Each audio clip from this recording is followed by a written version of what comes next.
Hello friends, कैसे हो? जी के 2020 के ये यूनियन बजट 2023-24 के चौथे पार्ट में आप सभी दोस्तों का हार्दिक स्वागत है। आज के इस वीडियो में भी हम बजट से संबंधित अति महत्वपूर्ण 15 क्वेश्चन की बात करने वाले हैं। तो यह वीडियो में आप लास्ट तक बने रहिए। लास्ट में कमेंट सेक्शन में जरूर बताना कि यह वीडियो आपको कैसा लगा। तो आज का हमारा टॉपिक है केंद्रीय बजट 2023-24 के मोस्ट आईएमपी 15 एमसीक्यू क्वेश्चन की बात करेंगे और यह बजट से संबंधित चौथा पार्ट है। पहला, दूसरा और तीसरा पार्ट आपने नहीं देखा है तो हमारे प्लेलिस्ट में आपको यह वीडियो मिल जाएंगे, वो भी देख लीजिएगा, क्योंकि यह सभी वीडियो में हमने 15 क्वेश्चन की बात की है। यानी कि यह 4 पार्ट में हमने बजट से संबंधित कितने 60 महत्वपूर्ण क्वेश्चन की बात की है। चलिए बिना वक्त गवाए स्टार्ट करें। पहला क्वेश्चन, कारोबारी सुगमता के लिए कितने अनुपालनों को हटा दिया गया है? हमारी वित्त मंत्री निर्मला सीतारमण जी ने यह केंद्रीय बजट 2023-24 में बात बताई कि कारोबारी सुगमता के लिए कितने अनुपालनों को हटा दिया गया है। तकरीबन 39,000 कितने 39,000 अनुपालनों को हटा दिया गया है। सही आंसर है ऑप्शन सी। दूसरा क्वेश्चन, कारोबारी सुगमता के लिए कितने कानूनी प्रावधानों को अपराध मुक्त कर दिया गया? कारोबारी सुगमता के लिए 3,400 से अधिक कानूनी प्रावधानों को अपराध मुक्त कर दिया गया है। सही आंसर है ऑप्शन डी। तीसरा क्वेश्चन, शैक्षिक संस्थानों में कृत्रिम बुद्धिमत्ता के लिए कितने उत्कृष्टता केंद्र स्थापित किए जाएंगे? एजुकेशनल इंस्टीट्यूट में आर्टिफिशियल इंटेलिजेंस के लिए कितने उत्कृष्टता केंद्र स्थापित किए जाएंगे? 3। सही आंसर है ऑप्शन बी। देखो, कृत्रिम बुद्धिमत्ता को भारत में बनाइए और कृत्रिम बुद्धिमत्ता से भारत के लिए कार्य कराइए। इसी विजन को साकार करने के लिए देश के शीर्ष शैक्षिक संस्थानों में कृत्रिम बुद्धिमत्ता के लिए 3 उत्कृष्टता केंद्र स्थापित किए जाएंगे। एक बार फिर से पढ़ो। हमारी प्रधानमंत्री श्री की सोच है कि कृत्रिम बुद्धिमत्ता को भारत में बनाइए और कृत्रिम बुद्धिमत्ता से भारत के लिए कार्य कराइए। इसी विजन को साकार करने के लिए देश के शीर्ष शैक्षिक संस्थानों में कृत्रिम बुद्धिमत्ता के लिए 3 उत्कृष्टता केंद्र स्थापित किए जाएंगे। चौथा क्वेश्चन, स्टार्टअप्स और शिक्षाविदों द्वारा नवाचार और अनुसंधान शुरू करने के लिए क्या किया जाएगा? स्टार्टअप्स और शिक्षाविदों द्वारा नवाचार और अनुसंधान शुरू करने के लिए क्या किया जाएगा? तो राष्ट्रीय डाटा शासन नीति लाई जाएगी। सही आंसर है ऑप्शन सी। पांचवा क्वेश्चन, विनिर्दिष्ट सरकारी एजेंसियों की सभी डिजिटल प्रणालियों के लिए किसका सामान्य पहचानकर्ता के रूप में प्रयोग किया जाएगा?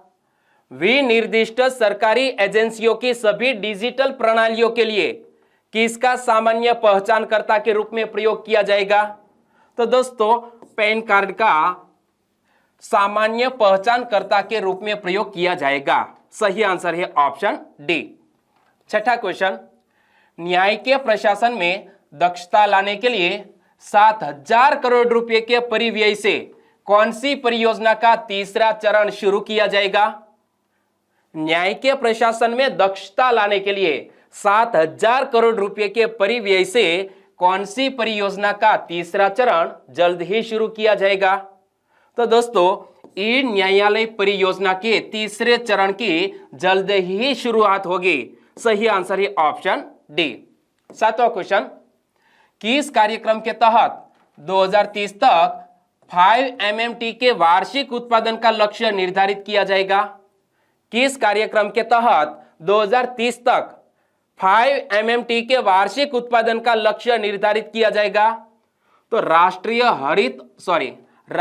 हरित हाइड्रोजन मिशन के तहत 2030 तक 5 MMT के वार्षिक उत्पादन का लक्ष्य निर्धारित किया जाएगा। कौन सी परियोजना के तहत? राष्ट्रीय हरित हाइड्रोजन मिशन के तहत। सही आंसर ऑप्शन बी। देखो, राष्ट्रीय हरित हाइड्रोजन मिशन की मदद से अर्थव्यवस्था को निम्न कार्बन सघनता वाली स्थिति में ले जाने, जीवाश्म ईंधन के आयातों पर निर्भरता को कम करने, 2030 तक 5 MMT के वार्षिक उत्पादन का लक्ष्य निर्धारित किया जाएगा। 8वां क्वेश्चन, नवीनीकरणीय ऊर्जा के निष्क्रमण और ग्रिड एकीकरण के लिए कहां से अंतरराज्यीय पारेषण प्रणाली 20,700 करोड़ रुपए के निवेश के साथ निर्मित की जाएगी। एक बार फिर से क्वेश्चन को समझ लो कि नवीनीकरणीय ऊर्जा के निष्क्रमण और ग्रिड एकीकरण के लिए कहां से अंतरराज्यीय पारेषण प्रणाली 20,700 करोड़ रुपए के निवेश के साथ निर्मित की जाएगी। तो लद्दाख से। सही आंसर है ऑप्शन बी। 9वां क्वेश्चन, लवण भूमि पर पौधारोपण के लिए निम्न में से कौन सी पहल की शुरुआत की जाएगी? बताइए, लवण भूमि पर पौधारोपण के लिए निम्न में से कौन सी पहल की शुरुआत की जाएगी? तो दोस्तों, जहां लवण भूमि है और वहां पर कोई उत्पाद नहीं होता है तो यहां एक पहल शुरू की जाएगी जिसका नाम है मिष्टी। देखो, मनरेगा, CAMPA कोष और अन्य स्रोतों के बीच तालमेल के माध्यम से तटीय रेखा के साथ साथ लवण भूमि पर जहां भी व्यवहार्य हो मैंग्रोव पौधारोपण के लिए तटीय पर्यावास और ठोस आमदनी के लिए मैंग्रोव पहल जिसका नाम है मिष्टी की शुरुआत की जाएगी। दोस्तों, जहां पर आर्द्र भूमि है वहां पर मैंग्रोव पहल शुरू करने जा रहे हैं, यानी कि मैंग्रोव जंगल यहां खड़े किए जाएंगे। देखो, मनरेगा, CAMPA कोष और अन्य स्रोतों के बीच तालमेल के माध्यम से तटीय रेखा के साथ साथ लवण भूमि पर जहां भी व्यवहार्य हो मैंग्रोव पौधारोपण के लिए तटीय पर्यावास और ठोस आमदनी के लिए मैंग्रोव पहल मिष्टी की शुरुआत की जाएगी। 10वां क्वेश्चन, पर्यावरणीय पर्यटन के अवसरों तथा स्थानीय समुदायों के लिए आय सृजन बढ़ाने के लिए कौन सी योजना को कार्यान्वित किया जाएगा? पर्यावरण पर्यटन के अवसरों और स्थानीय समुदायों के लिए आय सृजन बढ़ाने के लिए कौन सी योजना को कार्यान्वित किया जाएगा? अमृत धरोहर योजना को कार्यान्वित किया जाएगा। सही आंसर है ऑप्शन डी। देखो, अमृत धरोहर योजना को आर्द्र भूमि के इष्टतम उपयोग को बढ़ावा देने तथा जैव विविधता, कार्बन स्टॉक, पर्यावरणीय पर्यटन के अवसरों तथा स्थानीय समुदायों के लिए आय सृजन बढ़ाने के लिए अगले 3 वर्षों में इस योजना को कार्यान्वित किया जाएगा। किस योजना को? अमृत धरोहर योजना को। 11वां क्वेश्चन, अखिल भारतीय राष्ट्रीय प्रशिक्षुता प्रोत्साहन योजना के अंतर्गत 3 वर्षों में कितने युवाओं को वृत्ति का सहायता प्रदान की जाएगी? अखिल भारतीय राष्ट्रीय प्रशिक्षुता प्रोत्साहन योजना के अंतर्गत अगले 3 वर्षों में कितने युवाओं को वृत्ति का सहायता प्रदान की जाएगी? तकरीबन 47 लाख युवाओं को वृत्ति का सहायता प्रदान की जाएगी। सही आंसर है ऑप्शन सी। देखो, अखिल भारतीय राष्ट्रीय प्रशिक्षुता प्रोत्साहन योजना के अंतर्गत अगले 3 वर्षों में 47 लाख युवाओं को वृत्ति का सहायता प्रदान करने के लिए डायरेक्ट बेनिफिट ट्रांसफर शुरू किया जाएगा। DBT, डायरेक्ट बेनिफिट ट्रांसफर के जरिए यह धनराशि युवाओं के खाते में जाएगी। 12वां क्वेश्चन, मिशन मोड के माध्यम से चुने जाने वाले कम से कम कितने पर्यटन गंतव्यों को घरेलू और विदेशी पर्यटकों के लिए एक संपूर्ण पैकेज के रूप में विकसित किया जाएगा? दोस्तों, हमारी केंद्र सरकार सोच रही है कि आने वाले वर्षों में ऐसा एक पैकेज तैयार करना चाहिए कि हमारे घरेलू पर्यटक है या विदेशी पर्यटक है तो भारत में आए तो यह महत्वपूर्ण कितने 50 पर्यटन स्थलों को ऐसे विकसित किया जाएगा कि एक पैकेज के रूप में यह आने वाले पर्यटक यह सभी महत्वपूर्ण स्थलों का दर्शन कर सके। देखो, मिशन मोड के माध्यम से चुने जाने वाले कम से कम 50 पर्यटन गंतव्यों को घरेलू और विदेशी पर्यटकों के लिए एक संपूर्ण पैकेज के रूप में विकसित किया जाएगा। तो सही आंसर है ऑप्शन बी। 13वां क्वेश्चन, किस कार्यक्रम के अंतर्गत सीमावर्ती गांव में पर्यटन के बुनियादी ढांचों का विकास किया जाएगा? किस योजना के अंतर्गत सीमावर्ती गांव में पर्यटन के बुनियादी ढांचों का विकास किया जाएगा?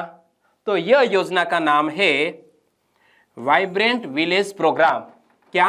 वाइब्रेंट विलेज प्रोग्राम के अंतर्गत सीमावर्ती गांव में पर्यटन के बुनियादी ढांचों का विकास किया जाएगा। दोस्तों, जहां पर अंतरराष्ट्रीय बॉर्डर स्पर्श करती है ऐसे सीमावर्ती गांवों में पर्यटन के बुनियादी ढांचों का विकास यह वाइब्रेंट विलेज प्रोग्राम के अंतर्गत किया जाएगा।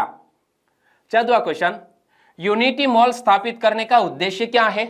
बताइए, यूनिटी मॉल स्थापित करने का उद्देश्य क्या है? तो यूनिटी मॉल स्थापित करने का उद्देश्य है एक जिला एक उत्पाद को प्रोत्साहन देना, जीआई उत्पाद की बिक्री को बढ़ावा देना, हस्तशिल्प उत्पादों को बढ़ावा देना। यह तीनों उद्देश्य से यूनिटी मॉल स्थापित करने की बात हमारी वित्त मंत्री निर्मला सीतारमण जी ने कही। तो सही आंसर बनता है ऑप्शन डी, उपर्युक्त सभी। राज्यों के उनके स्वयं के one district one product GI उत्पाद और अन्य हस्तशिल्प उत्पादों को बढ़ावा देने के लिए और उनकी बिक्री करने के लिए एक यूनिटी मॉल स्थापित करने के लिए प्रोत्साहित किया जाएगा। दोस्तों, लास्ट क्वेश्चन, व्यापार पुनर्वित्त पोषण के लिए किसकी स्थापना की जाएगी? व्यापार पुनर्वित्त पोषण के लिए किसकी स्थापना की जाएगी? एक्जिम बैंक की एक सहायक संस्था की स्थापना की जाएगी। वित्त मंत्री ने कहा कि व्यापार पुनर्वित्त पोषण के लिए एक्जिम बैंक की एक सहायक संस्था की स्थापना की जाएगी। सही आंसर था ऑप्शन बी। दोस्तों, यहां हमारे यूनियन बजट 2023-24 के चौथे पार्ट को खत्म करते हैं। पहले 3 पार्ट अभी तक आपने नहीं देखे हैं तो देख लीजिएगा, क्योंकि आने वाली एग्जामिनेशन में 1 या 2 क्वेश्चन बजट से संबंधित पूछ लिए जाएंगे। ओके, और यह वीडियो आपने देख लिया है तो मेरा स्पष्ट रूप से मानना है कि मैंने यहां बजट, केंद्रीय बजट के अति महत्वपूर्ण बिंदु को कवर करते हुए 60 एमसीक्यू क्वेश्चन आपके सामने रखने का प्रयास किया है। वीडियो वाकई में आपको अच्छे लगे, हेल्पफुल लगे तो प्लीज वीडियो को लाइक करें और आपके दोस्तों को फेसबुक, व्हाट्सएप या टेलीग्राम के जरिए इस वीडियो की लिंक शेयर करना मत भूलिएगा। और अभी तक आपने हमारी जीके 2020 चैनल को सब्सक्राइब नहीं किया है तो सब्सक्राइब भी कर लीजिए, पास में जो बेल आइकन है उसे भी प्रेस कर दीजिए, क्योंकि आने वाले हर एक वीडियो की अपडेट आपको मिलती रहे। टेक केयर एंड जय हिंद।